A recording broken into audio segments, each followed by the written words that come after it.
जय श्री राम। सनातन धर्म पे चलने वाले सभी भक्तों को मेरा जय जय श्री राम। अभी सीता माता की शोभा का वर्णन कर रहे हैं हम। आप लोगों को श्री रामचंद्र जी की शोभा के बारे में बता चुके हैं। अभी वहाँ जनकपुर में सीता माता की किस प्रकार की सुंदरता है उसका वर्णन कर रहे हैं। जो छवि सुधा पयोनिधि होई, परम रूप में कच्छप सोई। शोभा रजु मंदरु सिंगारू, मथे पानी पंकज निज मारू। लक्ष्मी जी का अगर उपमा देते हैं कि सीता माता लक्ष्मी जी के जैसा है, तो वे लक्ष्मी जी निकली हैं खारे समुद्र से, और जिन खारे समुद्र को मथने के लिए भगवान ने अति कर्कश पीठ वाले कच्छप यानी कछुआ का रूप धारण किए समुद्र को मथने के लिए, और रस्सी बनाई गई महान विषधर वासुकी नाग की, और मथानी का काम किया अतिशय कठोर मंदराचल पर्वत ने। और उसे मथने वाले सारे देवता और राक्षस दोनों हैं, दोनों ने मिलकर, राक्षस और देवता ने मिलकर जिन लक्ष्मी जी को अतिशय शोभा की खान और अनुपम सुंदरी कहते हैं, उनको प्रकट करने में हेतु बने ये सब असुंदर एवं स्वाभाविक ही कठोर उपकरण हैं। शोभा रजु मंदरु सिंगारू, मथे पानी पंकज निज मारू। ऐसे उपकरणों से प्रकट हुई माता लक्ष्मी जी श्री जानकी जी, सीता जी की समता को कैसे पा सकते हैं, यानी नहीं पा सकते। हाँ, इसके विपरीत यदि छवि रूपी अमृत का सुंदर समुद्र होता, और परम रूपमय कच्छप होता, और शोभा रूप रस्सी हो, और श्रृंगार रस पर्वत हो, और उस कवि के सुंदर को स्वयं कामदेव उस सुंदरता रूपी समुद्र को स्वयं कामदेव जी अपने ही कर कमल से मथते, तो सीता माता के जैसा लक्ष्मी जी को कहा जा सकता था। लक्ष्मी जी को सीता माता के जैसा कहा जा सकता।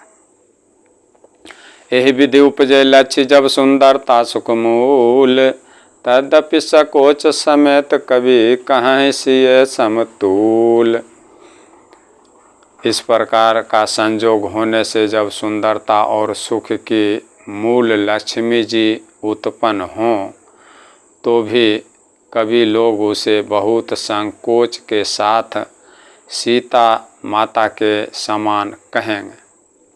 जिस सुंदरता के समुद्र को कामदेव मथेगा, वह सुंदरता भी प्राकृत लौकिक सुंदरता ही होगी,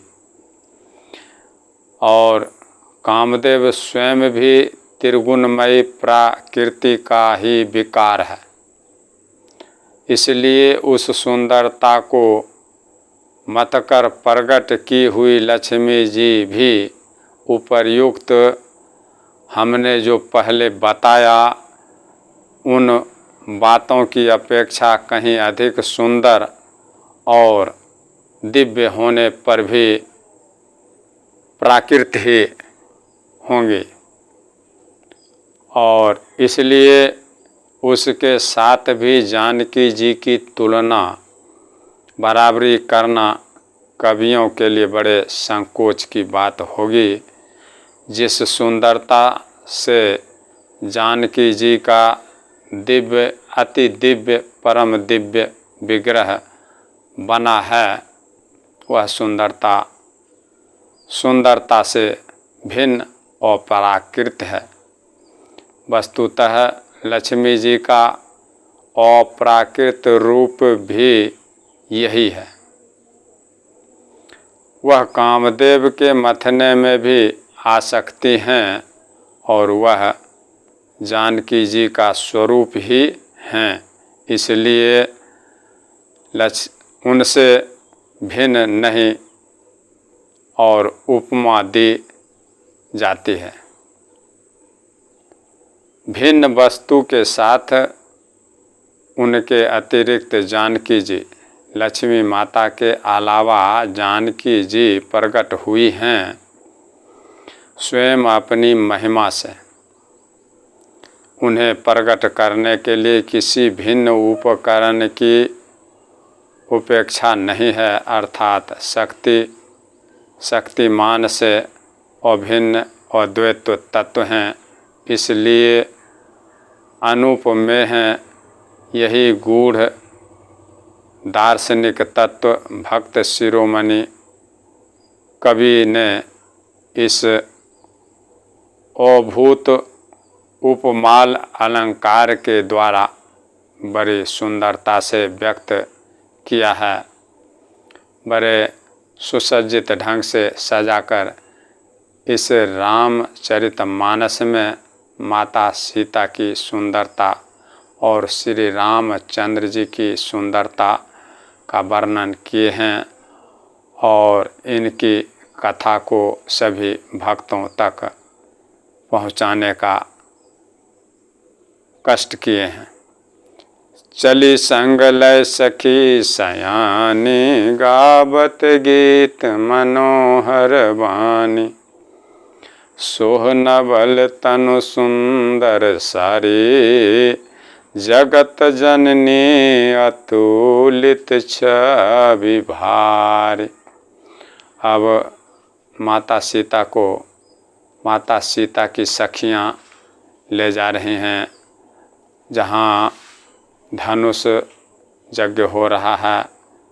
उस धनुष यज्ञ के मंडली में सयानी सखियाँ माता सीता को लेकर मनोहर वाणी से गीत गाती हुई चली हैं।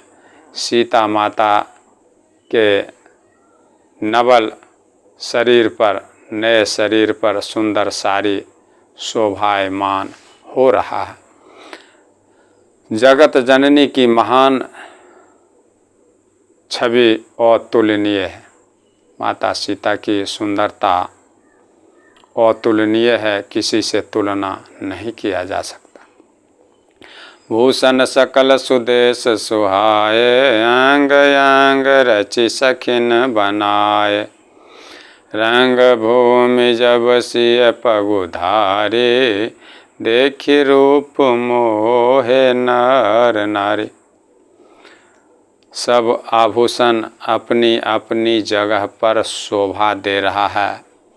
जिस आभूषण को जिस जगह पर जिस अंग में सुसज्जित होना चाहिए उस जगह पर शोभायमान हो रहा है।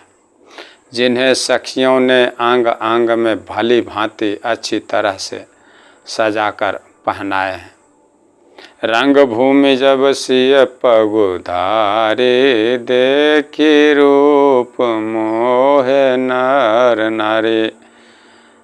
अब जब माता सीता को सखियां रंगभूमि में लेकर आए हैं और रंगभूमि में जब माता सीता पैर रख रही हैं, तब उनका दिव्य रूप देखकर स्त्री और पुरुष जितने भी हैं, जनकपुर में दूसरे देशों से, विश्व से आए हुए इस रंगभूमि को देखने के लिए जितने भी आए हुए हैं ब्रह्मांड से, और जितने भी जनकपुर के वासी हैं, सभी माता सीता के दिव्य रूप को देखकर मोहित हो गए।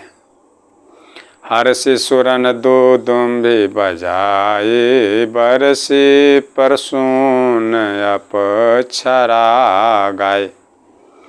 देवता लोग खुशी होकर नगारे बजा रहे हैं और फूल बरसाकर अप्सराएं गाना गीत गा रहे हैं। पानी सरोज सोह जय माला, अब चट चित सकल भूवाला। सब राजा देख रहे हैं माता सीता की सुंदरता को। सीता माता के सुंदर कर कमल में जयमाला शोभा दे रहा है। जब माता रंगभूमि में पधारी हैं तो इनकी दिव्य सुंदरता का वर्णन नहीं किया जा सकता। सभी लोग देखकर चकित हो रहे हैं। इनकी सुंदरता को देख करके सुख पा रहे हैं और इनके सीता माता के कर कमल में जयमाल शोभा दे रहा है। सब राजा चकित होकर अचानक उनकी ओर, सीता माता की ओर देखने लग रहे हैं, देख रहे हैं। सिय चकित चित राम ही चाहा, भय मोह बस सब नर नाहा।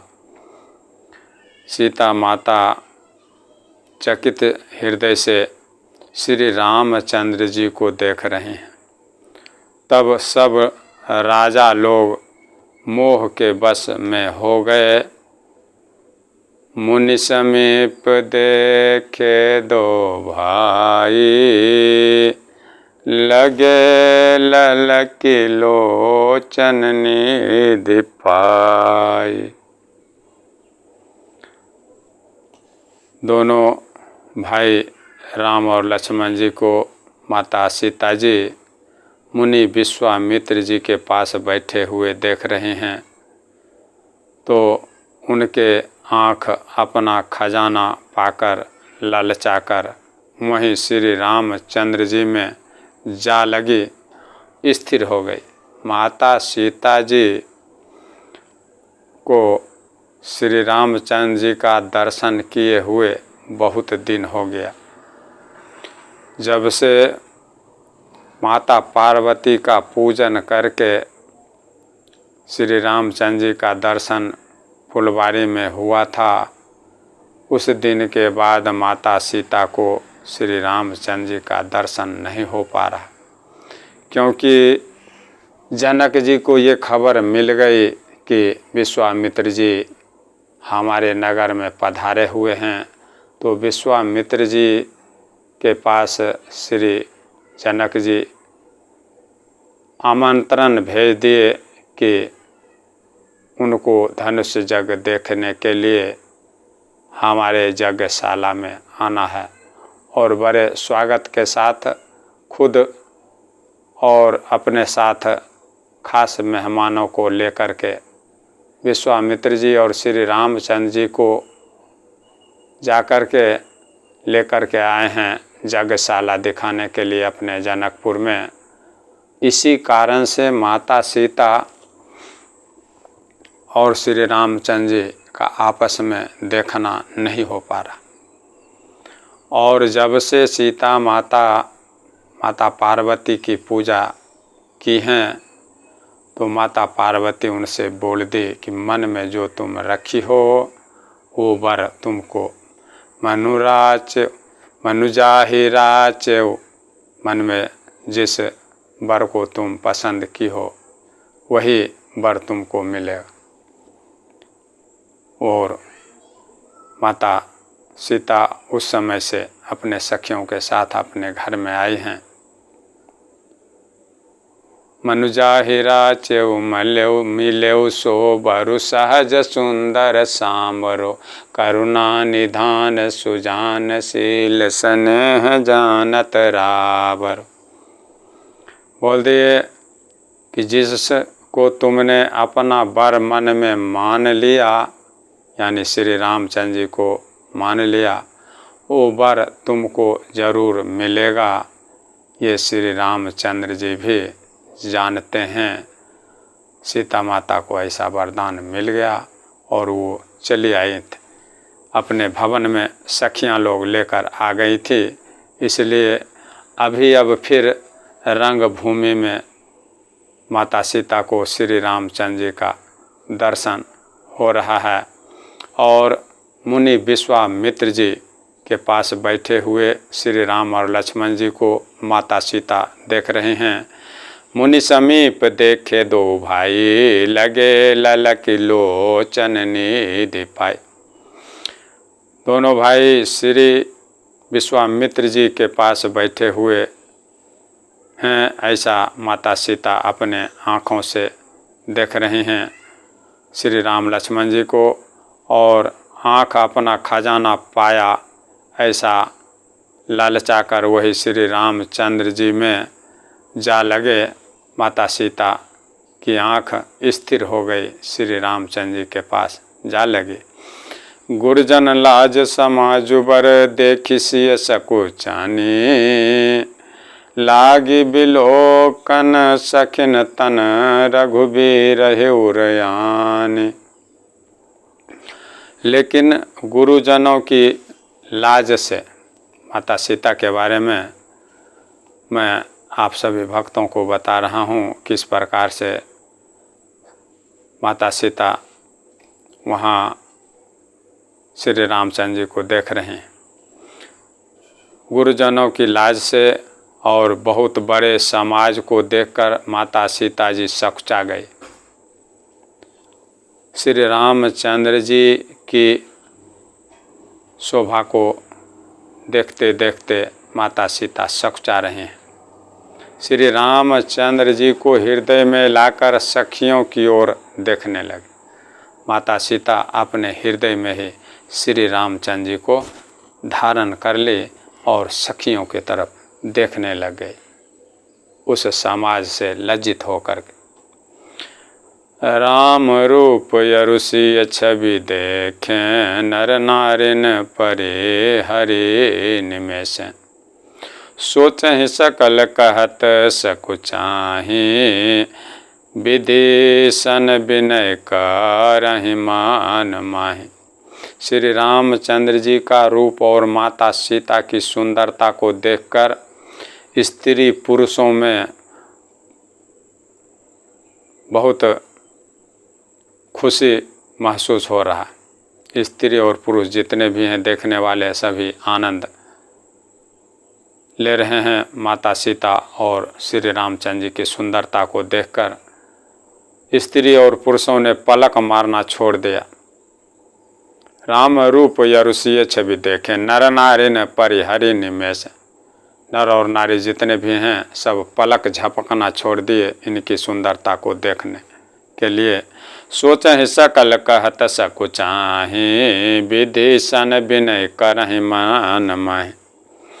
और सब एकटक उन्हीं श्री राम और लक्ष्मण जी को और माता सीता को देखने लगे और सभी अपने मन में सोच रहे हैं, लेकिन कहते हुए सकुचा रहे हैं, कह नहीं रहे हैं, मन में ही सोच रहे हैं। मन ही मन वे विधाता से विनती करते हैं। क्या करते हैं विनती? हरु विधि बेगी जनक जरताई, मति हमारी असी देहि सुहाई। विधाता से कह रहे हैं, विधाता जनक जी की मूर्खता को जल्दी ही हर लीजिए और हमारी ही ऐसी सुंदर बुद्धि जनक जी को दे दीजिए। किस लिए? बिनु विचार पनु तजि नर नाहु, सिय राम कर करे विवाह। ये विधाता जी से प्रार्थना कर रहे हैं कि हे विधाता, जनक जी की मूर्खता को जल्दी से जल्दी हर लीजिए और हमारे जैसी ही सुंदर बुद्धि उनको दे दीजिए, जिससे कि बिना ही विचार किए राजा जनक जी बिना सोच किए बिना विचार किए हुए अपना प्रण, ये प्रण कि जो धनुष को तोड़ेगा उसी के साथ सीता का विवाह करेंगे, इस प्रण को छोड़ दे जनक जी। ऐसे सभी वहाँ के माताएं बहनें और स्त्री पुरुष सभी सोच रहे हैं और भगवान से विनती कर रहे हैं। मन ही मन बोल नहीं रहे, मन ही मन विनती कर रहे हैं कि इस विचार को छोड़ दें कि जो हर को दंड भोलेनाथ के कठिन धनुष को तोड़ेगा उसी के साथ सीता का विवाह करेंगे। इस प्रण को छोड़ दें, इस बात को छोड़ दें और राजा माता सीता का विवाह श्री रामचंद्र जी के साथ ऐसे ही कर दें बिना धनुष जग किए हुए। ऐसा बुद्धि भगवान जनक जी को दें, ऐसे सभी सोच रहे हैं नर और नारी। कि उनका कहने का तात्पर्य ये है कि धनुष जग हो, धनुष टूटे या ना टूटे, सीता का विवाह श्री रामचंद्र जी से हो जाए। ऐसा ही उनका मनोभावना है, अच्छी भावना। जगु भल कहाही भाव सब काहो, हठ के तहोर दाहो। संसार उन्हें भला कहेगा अगर जनक जी ऐसी हठ को, ऐसी जिज्ञासा को छोड़ दें कि धनुष तोड़ने वाली बात को और सीता जी को श्री रामचंद्र जी के साथ विवाह दें, तो जनक जी को संसार भला कहेगा, क्योंकि यह बात सब किसी को अच्छी लग रही है। सभी को ये बात अच्छी लग रही है कि श्री सीता जी का विवाह श्री जानकी जी का विवाह श्री रामचंद्र जी के साथ ही हो। ऐसी दोनों की सुंदरता है और दोनों में इस प्रकार की प्रेम है। इस चीज़ को सभी नर नारी, सभी संतगण देख रहे हैं, इसलिए ऐसे विचार मन में कर रहे हैं और प्रभु से विनती कर रहे हैं कि जनक जी को अच्छी बुद्धि दें भगवान, कि धनुष जग को किए बिना ही सीता माता का विवाह श्री रामचंद्र जी के साथ हो जाए। जय जय श्री राम। इससे आगे की प्रसंग में, अगली कथा में आप सभी संत जनों को सुनाऊंगा। तब तक के लिए मेरा सभी संतों को जय जय श्री राम।